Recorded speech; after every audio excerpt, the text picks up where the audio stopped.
Thank you, everyone. It is a real privilege to be here. I appreciate it. My work's funded by the NIH, so thank you for that.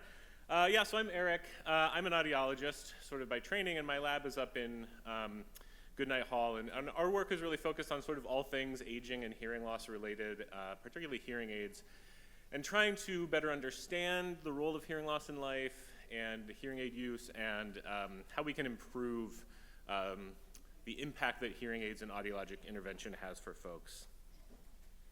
So I'm going to sort of talk about some of our most recent research that we've done, and this is pretty fresh data. We're not even quite done collecting it, so you're getting kind of the first look. And I wish I had, in some ways, like a cleaner, nicer story to tell, but it gets a little messy here at the end, which is the nature of science. So hearing loss, it is a major public health epidemic. It affects a lot of people. So in the US, that's about 30 million folks, 1 in 8 people, and those are primarily older adults. So this is roughly the size of the population of California.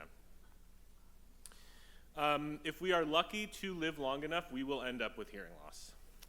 So 25% of Americans over the age of 65 have disabling hearing loss, meaning they can't perform the activities of daily communication life without some kind of audiologic intervention. By the time you're 75, that number grows to 50%, with 75% of people having some degree of hearing loss. As you might imagine, this trend continues. By our mid-80s, effectively 100% of people have hearing loss. Hearing loss is associated with a lot of negative outcomes in our lives, and the one that we've become particularly interested in are these social emotional well-being outcomes like loneliness and depression. So having hearing loss is associated with increased risk of loneliness and depression, and this finding is really quite robust. So these are all meta-analyses and systematic reviews, which means they're like studies of studies, so we have like a lot of evidence about this. This plot here is just every single one of those labels is a study on hearing loss and depression, and if the dot is on the right side of that line, it means they found an association. So it is like a pretty solid finding that I think that we can have some trust in. So I think that improving social emotional well-being should be a major outcome of audiologic intervention. It's something that audiologists should really be thinking about, that I think we kind of vaguely talk about improving quality of life and things, but we haven't really systematically looked at how our interventions affect these social emotional outcomes, and if they help it, why, if they don't, why, and that's kind of what we've become interested in. And part of this is because not only is hearing loss a major health epidemic, but loneliness and depression is really common in older adults as well. And I'm not going to get into sort of all the hearing loss and dementia stuff today, but I'm sure you've seen, like in news reports and things, that hearing loss is one of the major risk factors for developing dementia and Alzheimer's in later life. We have no idea why that is, but one of the main hypotheses is that as we get hearing loss and it leads us to sort of avoid engaging with others and avoid social situations, which we're going to talk a lot about in this talk, it leads us to retreat and become more isolated. And that could be the mechanistic link, or one of the mechanistic links underlying the connection between hearing loss and the risk of dementia and Alzheimer's disease. The vast majority of hearing loss is untreated, so the primary treatment for hearing loss is hearing aids. And that's the best we've come up with so far, and probably will be for quite some time for most people with hearing loss. But hearing aid uptake rate among people who are hearing aid candidates or could benefit from hearing aid use is only about 20%. So very few people actually seek treatment for their hearing loss. This is complicated. There are a lot of reasons involving socioeconomic factors and stigma and all sorts of things, but most of our evidence suggests that the number one reason that people with hearing loss who could potentially benefit from them don't use them is because they don't help them in situations like this. So the hearing aids don't help people in these noisy social environments where people struggle to hear in the most. A lot of people with hearing loss in a quiet room with good visual cues, with a partner, communication partner that they know, that can speak clearly and slowly, don't struggle that much like at home. It's when they go out and they go to these social environments and they really, really have a hard time. And hearing aids have, admittedly, really limited benefit in these situations. These situations are not that common, like they don't make up a huge proportion of our lives. We're going to talk a little bit about how much they make up. But they have an outsized importance on sort of our social emotional well-being, and we take a lot from them typically because they're often things with family, friends, other social groups, and it is important to hear well. Some of you may have experienced this next door, like in those busy environments. So what we're interested in fundamentally is like, what is the role of hearing aids in all of this? And if people use hearing aids, does that ultimately reduce risk of loneliness and depression? And how does that interact with how much time people spend in noisy social situations and their ability to perceive speech and engage in those situations? Our kind of working model of this, which we didn't come up with, and this is sort of a common idea or hypothesis in the audiology community, is that hearing loss or hearing difficulty eventually leads you to avoid some of these difficult situations. And that avoidance can be for a number of reasons, like you're just not getting anything out of it, you're having trouble engaging, so you sort of just withdraw while you're in those situations and you stop seeing the benefit of going to them. It can be, some people feel like it's embarrassing when they have to ask for repetition or clarity or things like that when they're not able to hear well. So for whatever reason, people can stop going to these situations over time and spend more time alone, spend more time in quiet sort of environments that they're comfortable hearing in. Over time, this may be what causes people with hearing loss to feel lonelier. And then we think, in turn, over time, that loneliness can compound into feelings of depression. So importantly, this sort of posits this idea that if there is a relationship between hearing loss and loneliness and depression, that there is some hearing-related mechanism behind it. That's important because that means it's something that has to do with your hearing and your auditory environments and not some other thing that's going on, right? Not some other sort of third factor. And we think that that could happen in two ways. So one we call auditory lifestyle. So that means like how much time that you spend in these noisy social environments. Audiology, we call these cocktail parties because it originated in the 60s, I think, when those were probably more common than they are today. But yeah, how many cocktail parties do you go to is kind of like this idea of auditory lifestyle. And then communication engagement. So how well are you able to engage when you're at the cocktail party? Like how well are you able to hear other people and to communicate well with them and sort of take something away? So it's not just like the time you spend in it, it's how you can engage in it. And we think of it as kind of like a dose, like a social dose of the acoustic environment.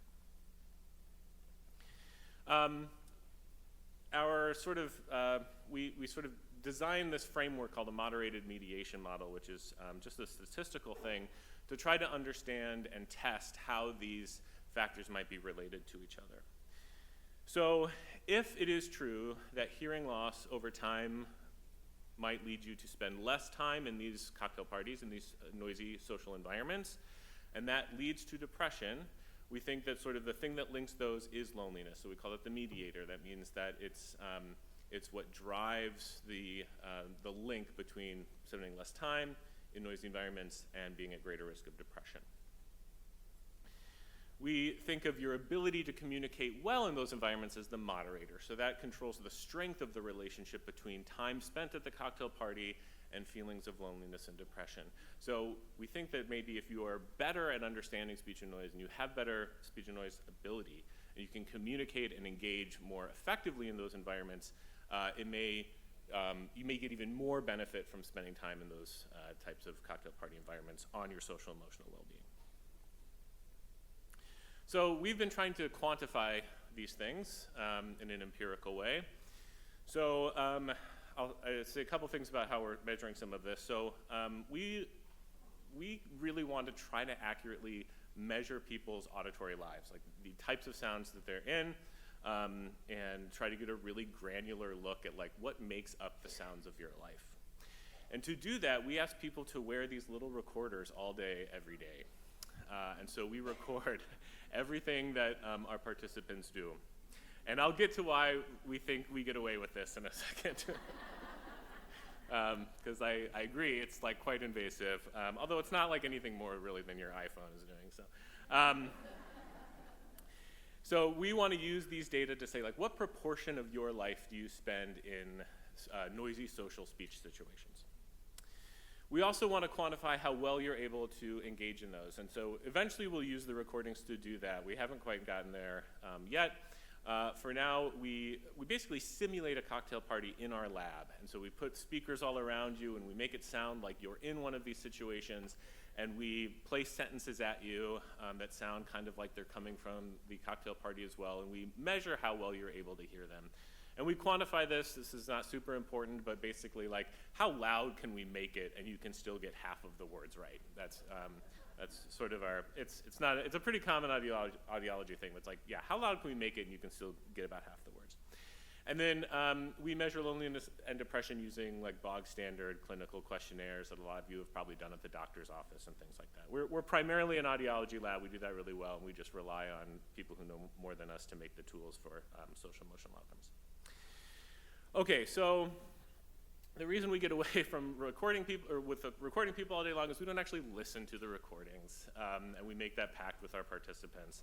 And so we use some fancy machine learning deep neural network stuff, it's called, to process all of these recordings, and I classify all of the sounds. And this is actually based on models that were built on YouTube videos, actually.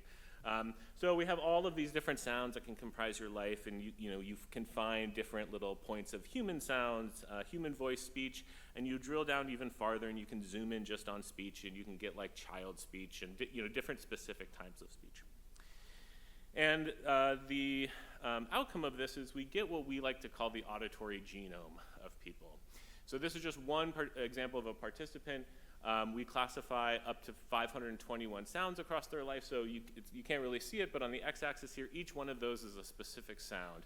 And on the y-axis is the percentage of sounds in that person's life over 2 weeks that sound was the sound in their environment. And this is with half-second resolution, so we get about 1 million data points on every person over 2 weeks. And you can see these big bars here, and you would what are those kinds of more common things? And not surprisingly, these tend to be the more common things that we hear: conversation, music, silence, speech and noise, TV, etc. I like to point out there's a cow. Kind of strange, but it is Wisconsin, so you never know. So we kind of wanted to first just do a proof of concept of all of this. And so we ran the study in young adults, mostly college kids, grad students, or young working adults. These are people with normal hearing thresholds, so that means they don't have clinical hearing loss, but they vary in how well they're able to understand speech and noise, which varies a lot from person to person. We did this in 50 adults, and we did all of that recording stuff, and we found that these young adults spend about 22% of their time in speech and noise, and that's about 18 hours a week. I think that makes sense on average for a college student. These were their average loneliness and depression scores, which indicated on average mild cases of both. The only reason I point out the scores, as an interesting side note, is we looked back at the data that these tools were normed on in the 70s, and the mean and standard deviation scores were exactly the same, which I feel like there's a narrative that our young people today are much lonelier and depressed, but at least based on this small sample, it was the same. So then we do this moderated mediation thing where we look at loneliness, and then we look at depression, and then we look at the connection between time spent in speech and noise, speech perception, in noisability, and depression.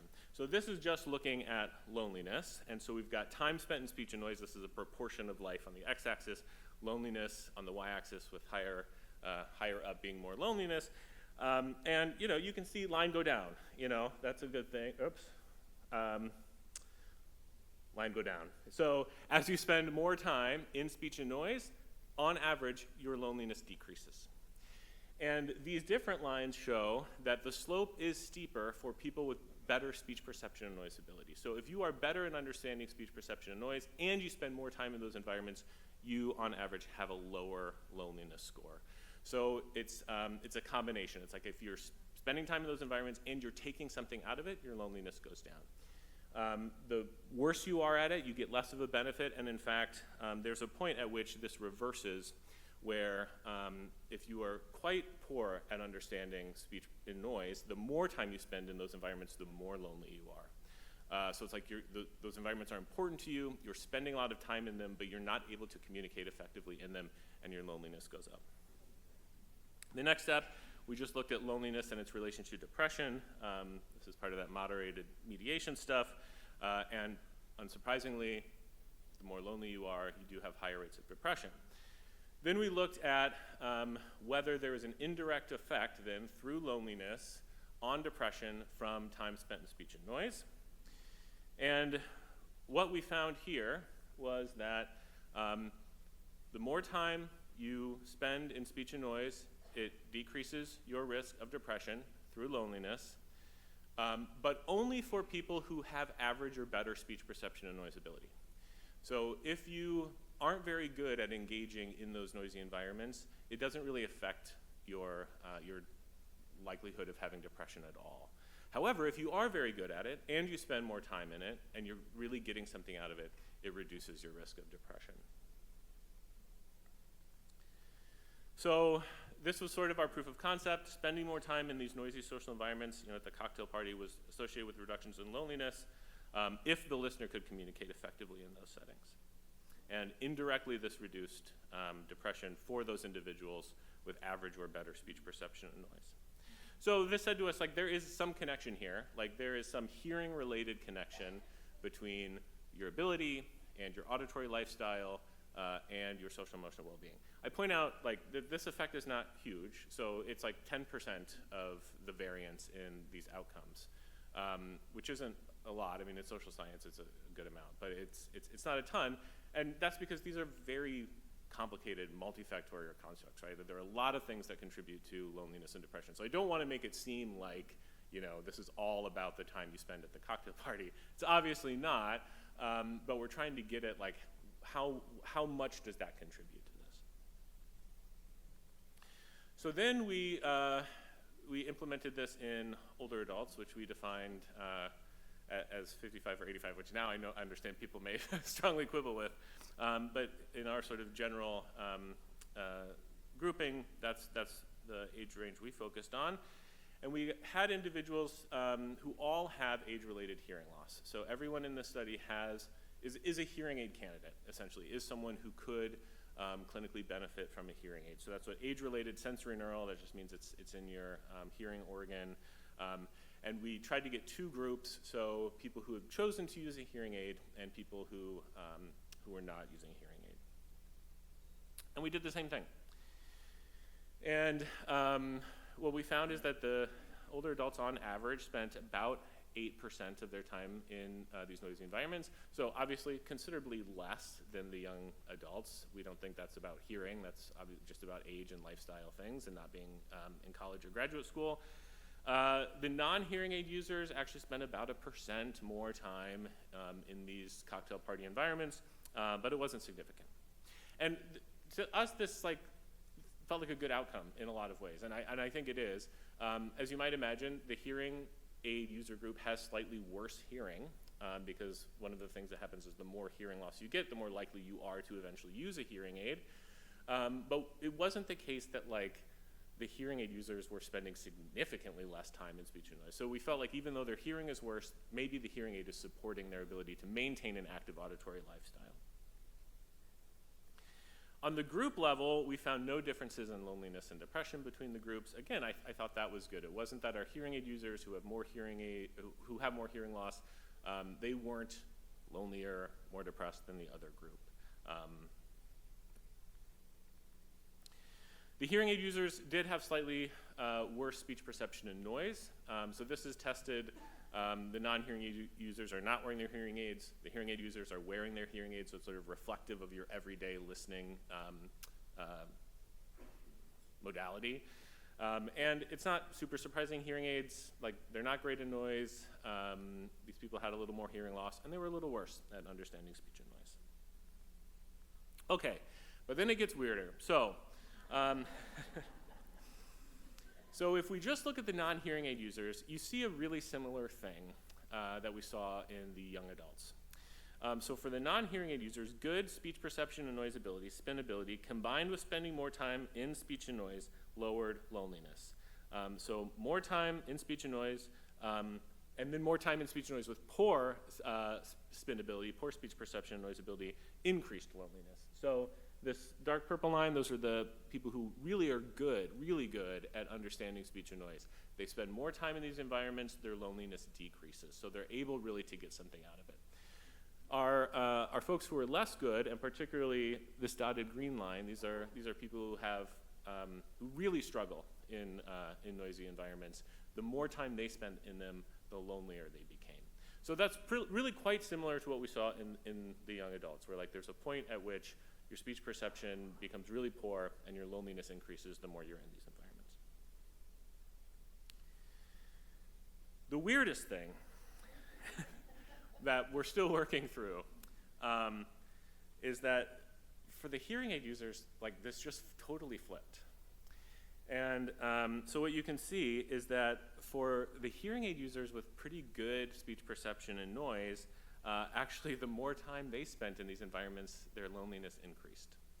And it was opposite. The worse you were at understanding speech and noise, the more time you spent in it, your loneliness decreased.